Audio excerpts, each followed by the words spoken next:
Hello and welcome to another episode of the Halloween Podcast. I am your host, Lyle Perez. You're listening to episode 18 of The Dark Record, where we examine the real-life mysteries that history has left behind. Those strange and chilling events that continue to defy explanation long after the headlines fade. Tonight, we head off the western coast of Scotland to a group of isolated windswept islands known as the Flannan Isles. Here, over a century ago, 3 lighthouse keepers vanished without a trace. No signs of a struggle, no farewell messages, no remains ever found. Just an empty lighthouse, untouched meals on the table, and a logbook with ominous final entries. The disappearance of Thomas Marshall, James Duckett, and Donald MacArthur in December of 1900 has haunted maritime history for more than 120 years. It's a mystery that blends harsh natural elements, eerie journal entries, failed rescue attempts, and just enough unanswered questions to stir whispers of the supernatural. The next entry into the dark record, the disappearance of the Flannan Isles lighthouse keepers. Let's begin.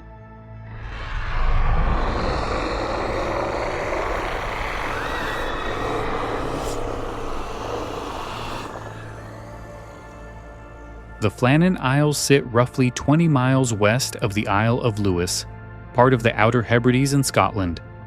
Rugged and windswept, these remote islands were once seen as sacred, home to ancient ruins and superstitions dating back centuries. But by the late 1800s, the British government saw a different kind of importance in them. Strategic placement for a lighthouse to help guide ships navigating the treacherous waters of the North Atlantic.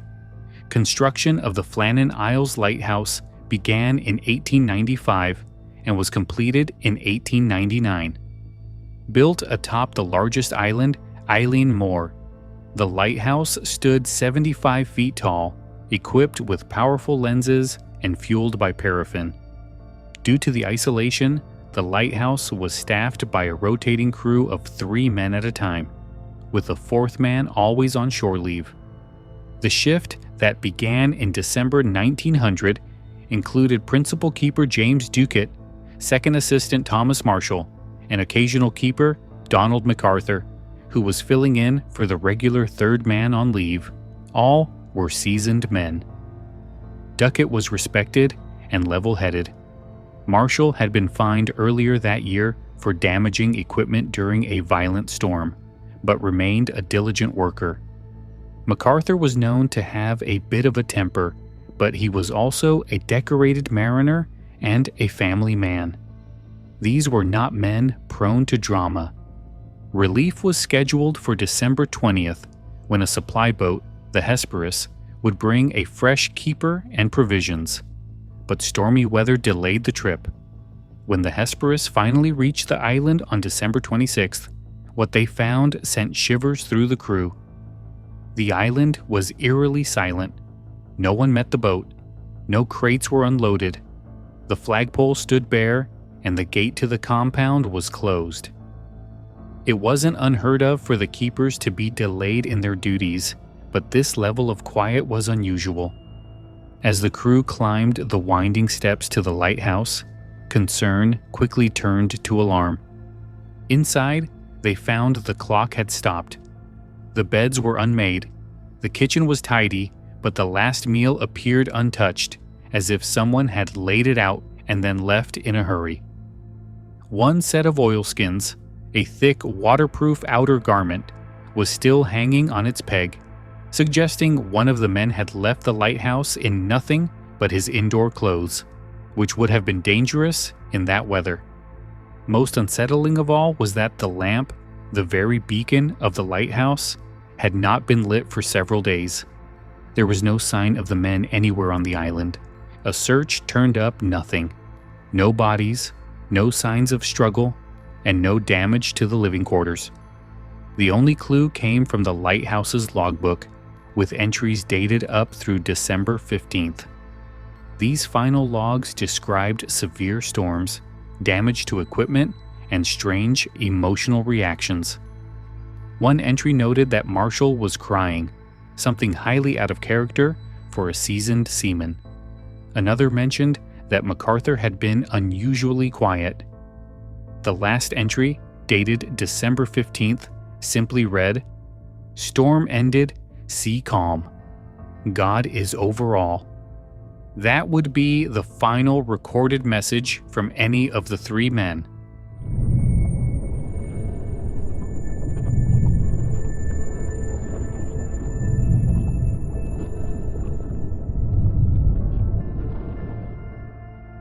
The mystery of what happened to the three lighthouse keepers quickly captured public attention.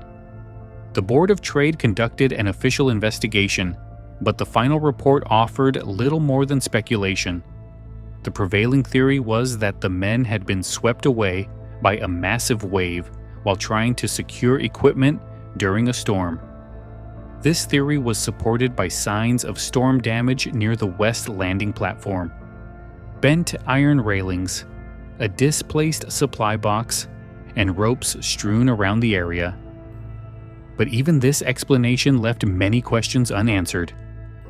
Why would all three men leave the safety of the lighthouse at once? Protocol dictated that one man must always remain inside. And why would one of them venture out without his oilskins into what was reported to be brutal weather? These inconsistencies gave rise to numerous alternative theories. Some believed the men were caught in a violent argument that turned deadly.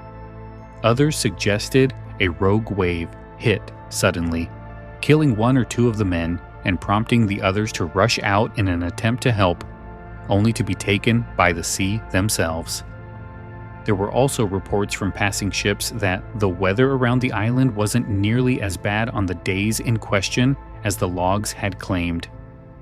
That discrepancy added fuel to stranger theories, including one particularly persistent local legend, that the island was cursed. Long before the lighthouse was built, the Flannan Isles had a reputation for being touched by the supernatural. Named after Saint Flannan, a 7th century Irish preacher, the islands were considered sacred ground. Shepherds who brought their flocks there would never stay the night. Some believed the islands were inhabited by spirits, or that strange forces surrounded them. It wasn't long before theories of sea monsters, ghostly retribution, or even alien abduction began to circulate. One poet, Wilfred Wilson Gibson, immortalized the tale in his famous 1912 ballad, Flannan Isle, which portrayed the scene as eerie and inexplicable. And as we crowded through the door, we only saw a table spread. For dinner, meat and cheese and bread, but all untouched, and no one there. As though when they sat down to eat, ere they could even taste, alarm had come and they in haste had risen and left the bread and meat. The poem reflected the same unsettled feeling investigators had, that whatever happened on the Flannan Isles was swift, final, and without witness. To this day, no bodies have ever been recovered. No clear evidence has ever been found.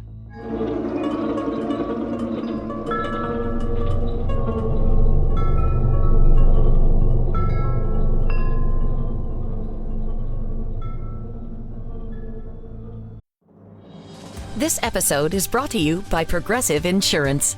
You chose to hit play on this podcast today. Smart choice. Progressive loves to help people make smart choices. That's why they offer a tool called Auto Quote Explorer that allows you to compare your Progressive car insurance quote with rates from other companies.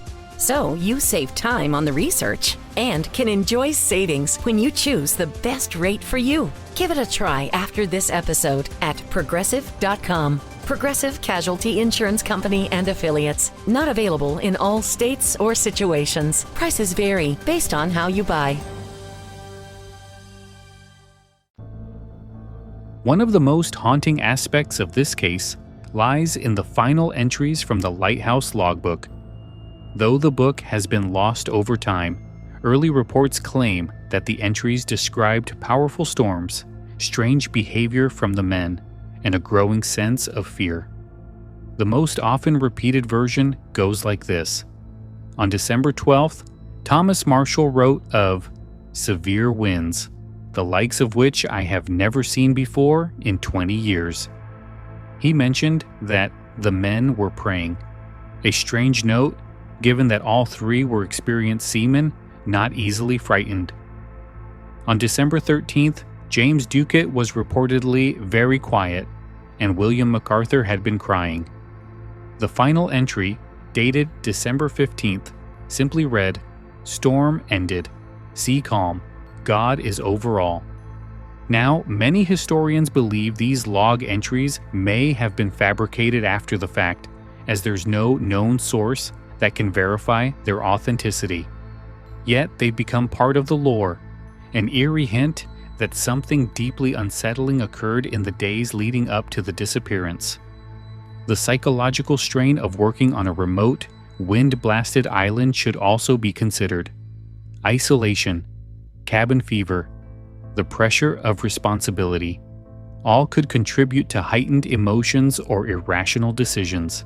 The men were alone in one of the most desolate parts of the British Isles. With only the sound of crashing waves and howling wind for company, it's not hard to imagine the toll that might take on a person's mind.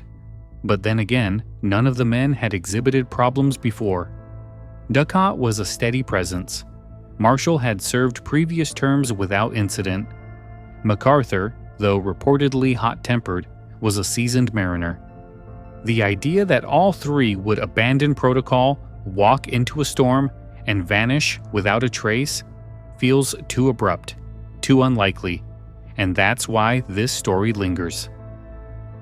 When modern crews staff the lighthouse, some say the place still feels heavy, like something is missing, like the island is still waiting.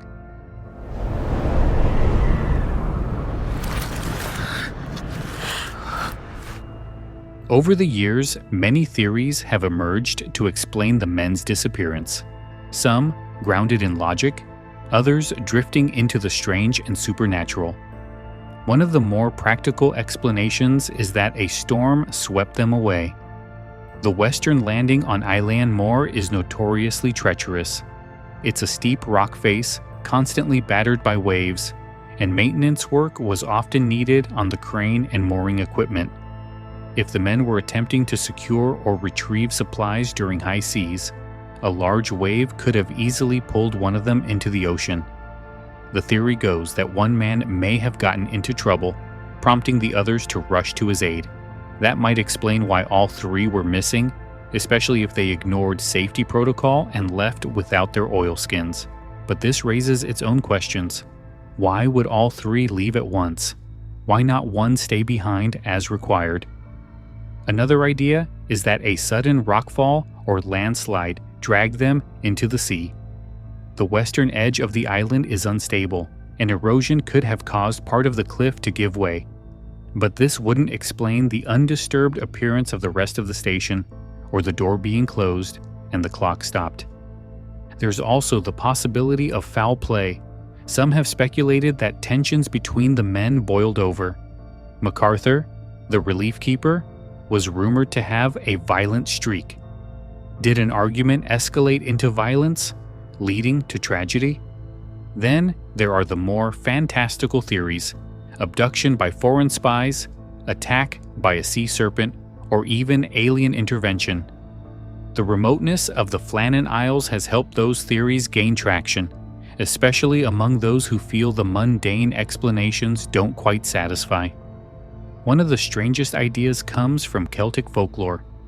The region around the Outer Hebrides is steeped in tales of the Little People, supernatural beings that lure humans to their doom. Others suggest the island may be cursed, or that the lighthouse disturbed something that was never meant to be disturbed. None of these theories have ever been proven, and maybe that's the real power of the story. We're left with a perfect void, just enough clues to speculate, but never enough to know. In the aftermath, an official investigation was launched by the Northern Lighthouse Board. Their report, while detailed, offered little beyond what was already known. They concluded that the most likely cause was an accident brought on by severe weather. A storm, possibly unexpected or underestimated, may have swept the men into the sea while they were attempting to secure loose equipment near the western landing. The investigators noted damage to the west landing platform, bent railings, and a dislodged iron supply box. All of it supported the idea of violent waves striking the island. However, the lack of oilskins and the closed door still stood out. Why would experienced keepers, well aware of the dangers, head out in such conditions without proper gear? Why was the door shut behind them? Questions continued to mount, especially as word of the disappearance spread. Newspapers across Britain seized on the mystery. Headlines called it a vanishing, a ghost story, and a tragedy fit for fiction. The image of a lonely lighthouse, its light dimmed, and 3 men gone without a trace, captured the public's imagination. For a time, it felt like everyone had a theory. Scientists, sailors, poets, and mystics alike. The case was never closed officially, but no further investigations brought new information. With no bodies, no clear signs of struggle or escape, and no survivors to tell the story, the fate of Thomas Marshall, James Ducat, and Donald MacArthur remains one of the sea's most enduring mysteries. The lighthouse continued to operate for decades after the incident. Other keepers came and went, each aware of the legend tied to the rocky island. In 1971, the Flannan Isles light was automated, ending the need for a permanent human presence. Since then, the island has been left mostly to the seabirds and the wind, but the legend has only grown stronger.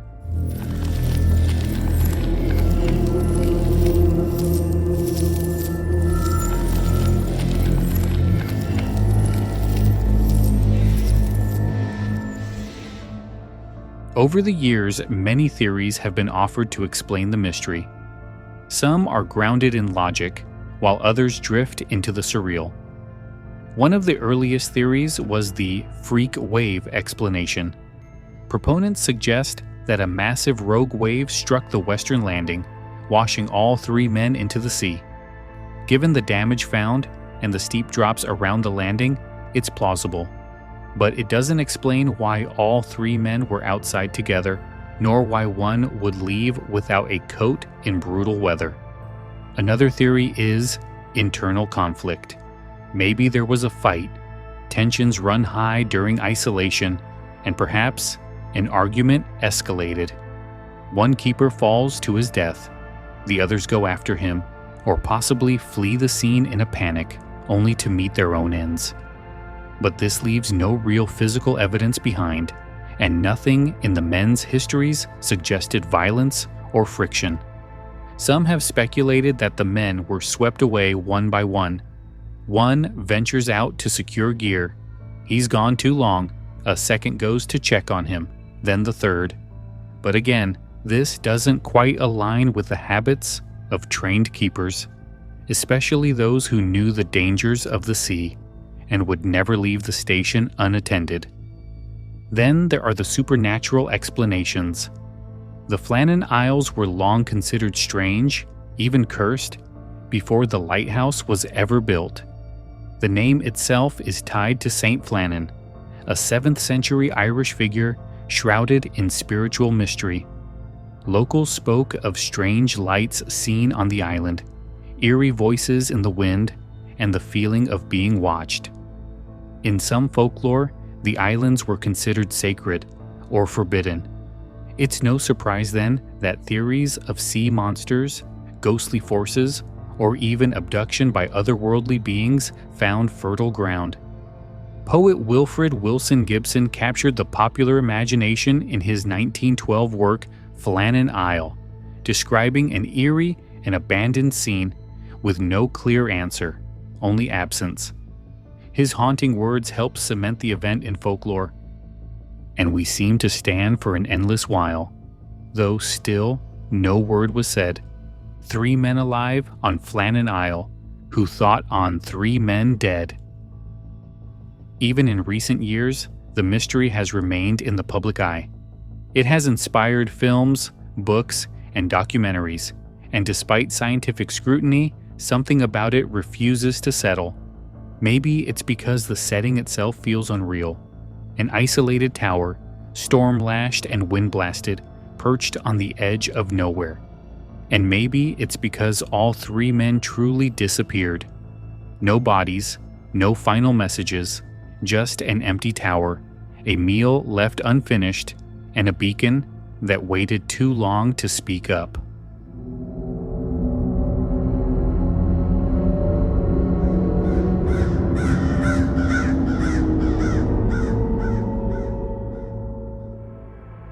When I think about the Flannan Isles mystery, I'm struck by the silence of it all. 3 men, each with lives, families, routines, just gone. Not in a blaze of headlines, not in the chaos of a storm, but in a quiet that lingers. It's the kind of story that gets under your skin because there's no real ending, no answers, just a door left open, a clock stopped, and 3 oilskins missing from their hooks. I've read dozens of theories, reviewed timelines, and looked at reports. Some explanations make sense. Others feel like they belong in ghost stories whispered around a campfire. But what stays with me isn't the theories. It's the image of that empty lighthouse, the light still burning with no one there to tend it. It's that eerie moment of arrival where the boat crew realized something was wrong and no one was coming to greet them.